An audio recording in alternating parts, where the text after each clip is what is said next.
What's good, you farmer friends? It is April 22nd, 2026, a week and 2 days after the last update. Where to begin? I touched last time on how it was 80 and 50s for a week, then we had a hard frost, and then it was pretty mild after that, and now this week, rainy, overcast. You wouldn't believe me, but it snowed today and drizzled. Yesterday, it also drizzled, at least where I was in town. Other places may have gotten more rain, but I think it held off in most places. From my observations, a lot of the stone fruits, cherries, apricots, peaches, plums, they got cooked by that hard frost we had about a week ago, week and a half. Only the hardiest will survive, or later varieties that hadn't really bloomed yet. But I worked for a lady and she said her lilac bloomed a month ahead of schedule. So abnormal warm temperatures followed by cold.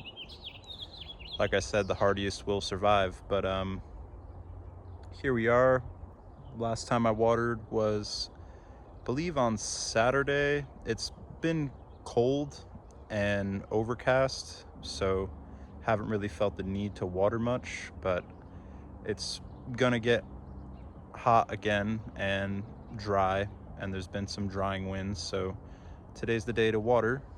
Give a little walkthrough. First I want to go up my pruner game. Got 3 pairs of pruners now, so these ones are kind of dulled out, but they're not dull enough to still cut irrigation tubing. So that's my irrigation tube cutters. These are like the surgery pruners for small, and then here's the new main pruners. So shout outs to Tanner hooking it up with that. And yeah, here's the garlic. Here is the farm. Whoa.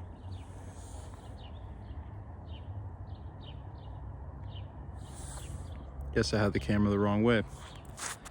That sucks. Well, here we are. See how beautiful the skies are? You would have never known it snowed today. So we'll just do it like this. Here's the garlic. There's the pruners I was talking about. Irrigation cutting pruners, surgery pruners, and the new main pruners. So this is what the field is looking like. Still very minimal weed pressure. I did come through on the biodynamic calendar day, the moon calendar, which said it was a good time to weed and weeds would hold off for a good amount of time, and that seems to be standing true. So I'm gonna run the sprinkler for about an hour. You can see some of the cold damage, but here we are in the 3rd week of May, and we are 2 months out from harvesting the garlic, and we are a month out from harvesting garlic scapes. So overall, I'm very happy with how everything looks at this point in time. Oh, we got a stray dog with no collar. Hope he's friendly. Oh, there he goes. And goji berry, I don't know how. Set out flowers. Oh yeah, see? Oh no. Yeah, little tiny fruit set. Little tiny goji. Hardy native. This one took the frost. It was like the plum, grafted plum, flowered, got hit by the frost, and then like days after we had that cold spike, the goji berry started to flower. It's like it knew to wait till after that cold. Some mustard greens grown by Soil Solidarity, one going to seed over there. All the other ones look pretty good. That's probably due to that days lengthening and the hot spike. Woo, woo, woo. And I got something pretty cool over here I wanted to show. I was seeing this video on how the weeds that you have growing in your farm or your garden is a direct, it's technically not fermented plant juice, FPJ, because it is not airtight, but it's just kind of like a nutrient soak kind of vibe. Yeah, it's looking pretty good. What was that, 418? So that was the last time I was here that I watered. So 21, 20, 19, 4 days ago. Said to go about 5 days. I'm probably going to use this now. And it's wild mustard, wild lettuce, some of the grasses that I weeded, aromatic aster, dandelion leaves. Wrote wild lettuce twice. Wild lettuce leaves, a dash of compost, and yeah, so we're gonna basically, the video was saying that the weeds that are growing in your plot are a direct correspondent of what the soil is nutrient deficient in. So I'm going to use this as like a little concentration to water the hugel mounds. I'll drain it out with a screen. Look at that bubbly.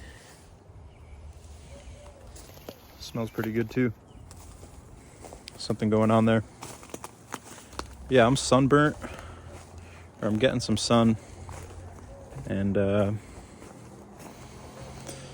yeah, that's kind of where we're at. So kind of weird start to the video with the camera backwards, but I really just didn't want to give that whole introduction over again.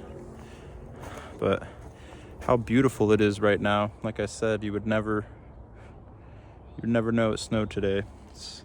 People say, oh, that's Reno, but you know, I've lived in Connecticut, I've lived in Vermont, I've drove across the country 4 or 5 times, lived in California, and it's safe to say that the climate is just unstable wherever you are. It's not like, oh, it's a New England thing, or oh, it's a Reno thing. It's like, no, the climate is unstable everywhere around the world, and we need to adapt. So that's why these permaculture practices are so important. Water harvesting practices, focusing on native plants, and building soil. So once again, the hardiest will survive. Plant your systems, anything from zone 3 to zone 8 or 9, and whichever way the climate goes, you'll have something.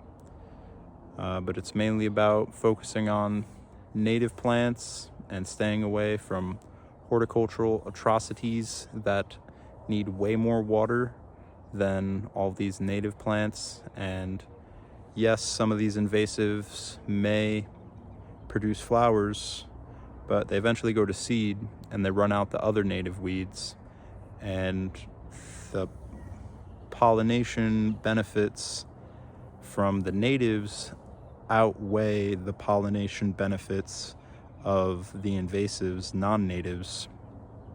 The native pollinators actually have no use to the flowers of the invasive flowers that get put off. So, and everybody's focused on honeybees.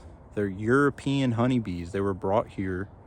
They're not native to here. We need to focus on our native pollinators. There's over thousands of different species of native pollinators just in Nevada.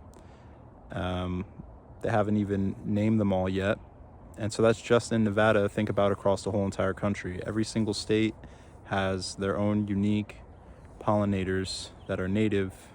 We need to focus on that more than talking about the die-off of the European honeybees that are not native to here. Yes, that is a problem, and a lot of it is a direct correspondent to what the chemical agriculture industry is spraying on all the plants, but focus on the natives. Just like this goji berry right here. Grafted plum, bloomed too quick, flowers got cooked by the frost, native goji berry. It knew to stay asleep until after that cold spike.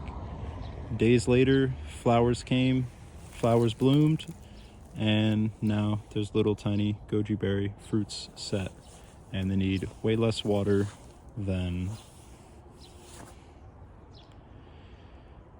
It's just hard because there's not all fruit trees, apples, plums, pears, cherries were all brought here from Europe.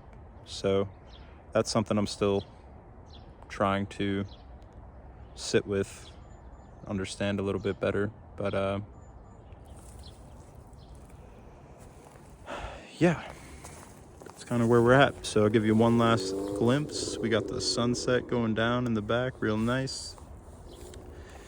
One last glimpse of the farm until next week.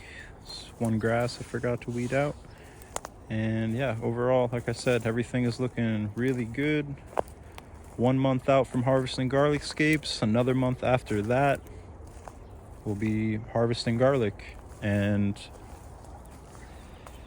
I have plans, but I don't want to talk about those plans because anytime I talk about the plans, they tend to change. So you're just going to have to wait and see what the next move is. My face looks straight up swollen. It's all the sugar from the yerba mates. Anyways, peace, blessings, and wholeness.